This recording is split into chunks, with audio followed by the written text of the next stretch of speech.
林鳳原名馮淑嫣，又名馮淑儀，1940年7月21日喺香港出世。佢籍貫係廣東新會。林鳳幼年喪父，佢屋企只係淨得母親同埋2個哥哥。佢曾經就讀寶血女子中學，後來因為家庭貧困，初中嘅時候冇辦法再繼續升學，為咗幫補家計，佢曾經喺酒樓賣點心。林鳳細個嘅時候已經立志成為演員、舞蹈家或者歌唱家，所以喺公餘嘅時間，佢曾經瞞住媽媽，偷偷地睇人拍戲，而且成晚都唔返。之後林鳳決定加入電影行業。最初林鳳嘗試投考唔同嘅電影公司，但係因為年紀太細，所以未被取錄。儘管多次失敗，但佢冇放棄。喺15歲嘅時候，佢寫信俾邵氏，自薦成為旁聽生。佢嘅堅持同埋真誠，最終打動咗編劇陳雲，得以進入邵氏演員訓練班。同期嘅同學有范麗、歐家慧、龍剛同埋麥基。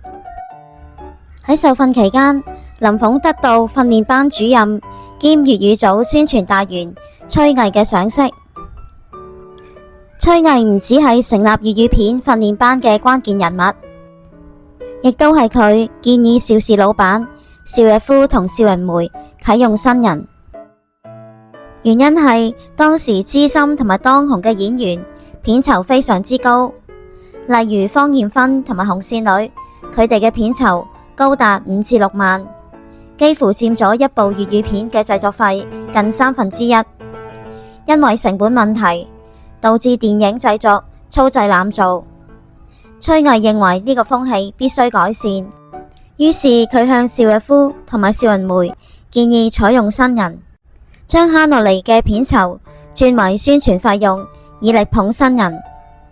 呢個建議獲採納之後，邵氏粵語片訓練班就應運而生。林鳳當時被邵氏認為係新星當中嘅王牌，佢哋早已認定佢係一個好嘅演藝材料，而且佢哋要確定林鳳第一部所拍嘅電影一定要好適合佢。亦都因為咁，林鳳足足比其他學員受訓嘅時間更加長，差唔多有2年。最後邵氏決定林鳳先以古裝美女嘅面目出現，令到林鳳嘅古典美同埋歌舞嘅才華可以喺佢首部電影中盡情發揮。林鳳首部電影就係1957年嘅古裝歌唱片《仙奏奇緣》。喺片中佢已經係以女主角嘅身份演出。電影上映之後，林鳳果然如邵氏所料，立即走紅。而佢第2部電影亦都係古裝電影《陰陽配》，當時呢部電影打破咗星馬粵語片嘅賣座紀錄。冇幾耐，林鳳就拍咗佢嘅粵劇代表作《瓊蓮公主》。呢部電影係佢首次同粵劇大老倌林家聲合作。雖然當時佢只係一個新人，但係佢嘅唱功同埋功架亦都毫不遜色。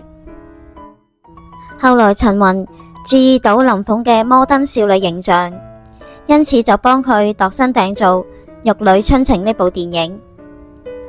邵氏見到林鳳嘅玉女形象大受歡迎，於是就繼續為佢開拍一系列嘅玉女電影，包括《玉女驚魂》、《玉女追蹤》、《玉女求凰》同埋《鳳門淑女》，為當時粵語片注入咗一股富有時代感嘅青春氣息。林鳳嘅當紅程度絕對可以喺佢電影檔期睇得到。當時粵語片上映嘅檔期通常係1週，《玉女春情》就連續放映咗3週，而《鳳門淑女》亦都上映咗2週，曾經打亂咗其他電影嘅檔期。之後邵氏決定凡係林鳳主演嘅影片，通常都唔會排入邵氏國語片嘅院線，以免打亂國語片嘅檔期。林鳳另外一個伯樂就係周思祿導演，佢為林鳳導演咗唔少電影，而且好多都係林鳳嘅代表作，包括有《獨立橋之戀》、《過埠新娘》、《榴蓮飄香》同埋《痴心結》。林鳳喺1957年至到1962年年間拍攝咗差唔多50部電影，其中30多部佢都係擔演女主角。而以下呢幾部電影就係林鳳中後期嘅代表作。常先生，你着嗰套係咪新裝嚟㗎？吓？唔係，點解條褲咁特別嘅？呢條係睡褲嚟啫嘛。嗱，呢啲係傷風特效藥，我特登攞俾你㗎，你食咗佢啦。能夠有辦事能力嘅人，係要有毅力。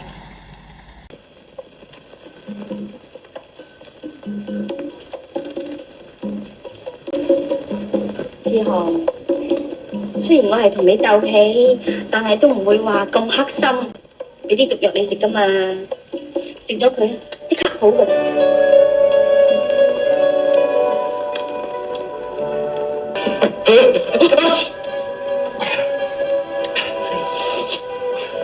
阿明，你雖然係害到我傷風，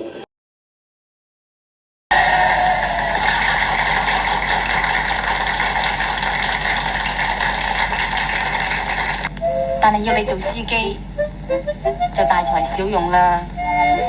我而家喺公司度做會計主任，如果你承認女人叻過男人嘅咧，你係唔係想揾呢封信？係啊，你快啲俾翻我。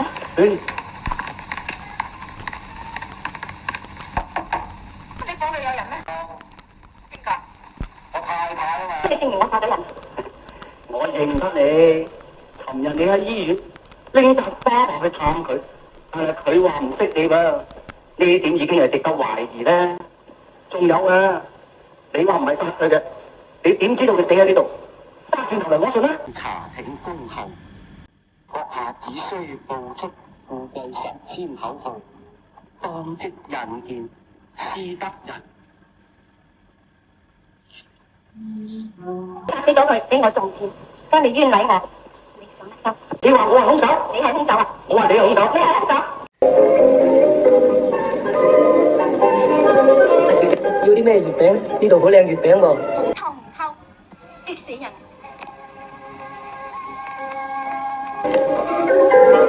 都好，同我攞2盒雙黃蓮蓉啊！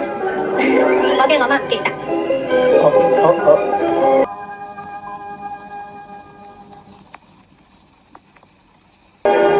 OK，快啲同我包啦！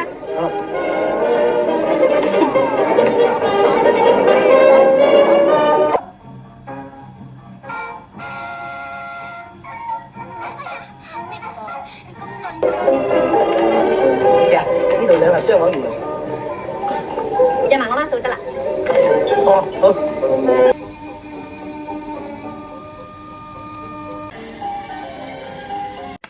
會嘅，我就冇機會出去飲茶。頭先俾校長鬧完，而家心仲驚。打你啊！我揾三叔翻嚟先同你講。喂，小姐，你既然知道我唔歡喜你同我仔來往，你今日竟然間同埋佢翻嚟。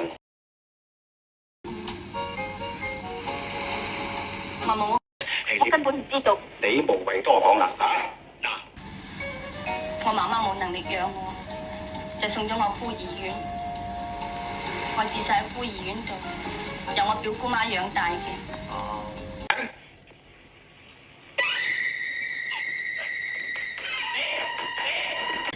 老師啊，對唔住，我吹一陣。隨便。咩打你有眼淚流？佢就叫我咧，要你馬上離開學校。而家我去會計處叫佢計條啲薪水俾你，你去攞啦啊！咩嚟㗎？同頭先個杯唔同嘅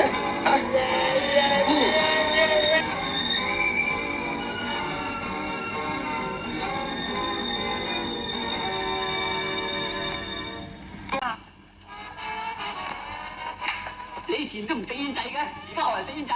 你做咩提到我口煙啫你？你唔好激我好唔好啊？我知道你而家專登避開我，不過我真係冇咩對你唔住啊！老先生，短短2年之間，林鳳唔單止係邵氏最紅嘅粵語片新星，亦都係當年最紅嘅粵語片女星。邵氏嘅宣傳刊物《南國電影》更加封林鳳為邵氏之寶。另外，由於林鳳嘅影迷人數非常多，佢亦都係當年第一個成立影友俱樂部嘅明星。喺成立冇幾耐，佢嘅會員人數已經多達3萬人，而且影友俱樂部會定期安排參觀拍片、集體旅行同埋聚餐，亦都會獲得優先欣賞最新嘅電影。影友俱樂部仲會出版月刊，刊登林鳳嘅照片，而且林鳳亦都會同影友有交流。佢嘅林鳳信箱就係專回答讀者嘅來信。有人話林鳳迅速走紅嘅原因係因為樣貌漂亮、演技精湛，其實仲因為佢擁有高挑嘅身段同埋優雅嘅舉止。林鳳身高有5尺4寸，而且佢長期亦都保持107磅嘅體重，所以佢亦有銀壇玉女之稱。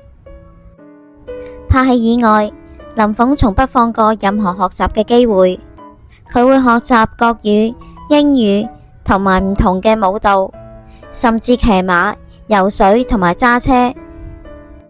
雖然林鳳已經貴為一個最當紅嘅明星，但係認識林鳳嘅人都公認佢係一個從不擺架子嘅女星，而且佢性格活潑開朗，鍾意開玩笑，亦都擅長處理人際關係。林鳳早期每個月嘅服裝津貼只係得幾百蚊，當佢知道有啲老闆係會津貼新人嘅時候，佢就極力爭取。而當佢知道自己嘅電影收得嘅時候，佢仲會氹老闆同埋導演，甚至宣傳人員。亦因為咁，佢經常獲得幾千蚊嘅服裝津貼。